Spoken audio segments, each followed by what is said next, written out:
Hi there, POA champion. Welcome to today's video. If you want to gain as much marks as possible on your CSEC POA exams, you're in the right place. Now, if you're new to this channel and you don't know who I am, I'm yours truly, Makeda, an accountant, founder of the Accounting Academy, and POA tutor who has a distinction in POA. And I'm on a mission to transform as many grades and lives as possible. And I started by transforming my own grades and my own life. When I signed up for POA the first time, I failed miserably. However, by the next sitting, which is approximately 5 months later, I was able to get the distinction that I now have. All right. So too many students are saying POA is a struggle. POA is so challenging. I want to stop the struggle with POA, and I want to help students prepare to pass POA the smart way. Okay. I'm also on a mission to help as many future accountants and entrepreneurs understand the language of business, which is accounting. Now, this is not about me. It's not a talk shop about me. Let me know where you're viewing this video from. Represent in the chat, drop the name of the country you're viewing from, or drop your flag. All right, so let's look at these 3 questions that you guys must be able to answer. Number 1, which was inspired by May-June 2017, number 6. It says, which of the following are examples of current liabilities? So you have to go through this list here, and you have to select which of these are current liabilities. Is it 1 and 2 only, 1 and 3 only, 2 and 3 only, or 1, 2, and 3? Well, let me tell you, off the bat is not D. So let's go through the details. Current liabilities refer to money which has to be paid in less than 1 year, aka short-term liabilities, also known as money outstanding or owed that has to be paid in the near future. So you have to go through this list again and see which of these are money owed or outstanding that has to be paid in the near future. Many students recognize 2 of the 3 options, and I think that is where the hard part comes in. So if you're in a position where you don't know what mortgages are, well, mortgages are long-term loans to purchase property. That's a really simplified definition, right? So mortgages are long-term loans, but we are looking for stuff that has to be paid in the near future. And while we are at it, in case you don't know what accounts payables is, that is money owed to suppliers, and accrued wages is money owed to employees. The examples of the current liabilities are accounts payables and accrued wages. Those will have to be paid in the very near future, right? Those are outstanding money that will be paid in the near future. It's going to be paid in less than 1 year, maybe even in less than 1 month, right? People want their money, they are not playing. So again, if you did not know this, please take note. Accounts payables, and accrued wages. These are money outstanding that the company has to pay in the near future. If you got that, drop a 1 in the chat for me. While you're at it, don't forget to like, subscribe, and also share so that other persons can be blessed with this information. Number 2, one that we have to do some calculations with, and this was inspired by Jan 2020, number 5.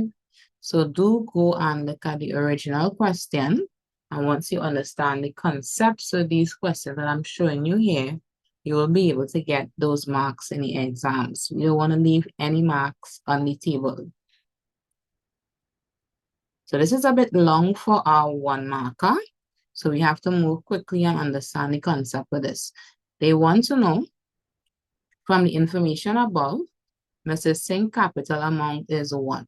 And that is a nice exam strategy to read the requirements or what it is they want from you before you go into the details. So when you're going through the details, you can start to gather some of the information. They gave us assets and liabilities, and they want us to work out the capital. Let me go to my notes here. So we have to use a formula which includes these three elements, and a formula which includes the assets, liabilities, and capital is called the accounting equation. And it says assets is equal to capital plus liabilities. Please learn this. You will not get the formulas in the exam, so they have to be in your brain and you have to be able to recall them quickly. All right, so this is one for your formula book that I mentioned last video. Learn it. Now we know which formula to use. We can work the question out. And this is my preferred method to work out a question like this. So firstly, write down your formula, which is assets is equal to capital plus liabilities. Then you want to go through your list and identify which items are assets and which items are liabilities and plug them in. Assets are the things that the company owns, and the liabilities are the things that the company OWE, right? What they have to pay. So go through the list and identify your assets and your liabilities, which I did, and which you can see on the screen. So we have the first asset being 500. So this is your inventory. Then we have 800, which is your cash at bank. We have 150, which is your receivables. And we have 600, which is your cash in hand. Those four things are your assets. We have the liabilities in green, 700, which is payables. And we just spoke about accounts payables being a liability, a current liability. So sometimes they would write the word accounts payable, sometimes they would write the word payables only. It's one and the same thing. The second item we have in green there under liabilities is your bank overdraft, which is 375. If you don't know what that is, let me know in the comments. Feel free to ask any questions in the comments. I'll get back to them. So when you add up all the items in purple, which are your assets, you're going to get 2050, 2050. When you add up the items in green, which are your liabilities, you get $1,075. Now we have to solve for the unknown. We have to work out capital, or simply saying we have to get capital on a side by itself. So we're going to move the 1075 and bring it across next to the 2050. Once you carry it across the equal sign, you know it's going to become minus, right? Please make sure you know how to make something the subject of the formula. That is going to come in very handy in POA.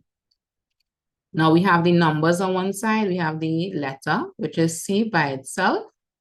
And you work that down, you would get your answer is 975. All right, so instead of learning three different formulas, you can use the main formula, put in what you have, and then solve for the unknown, which in this case was the capital.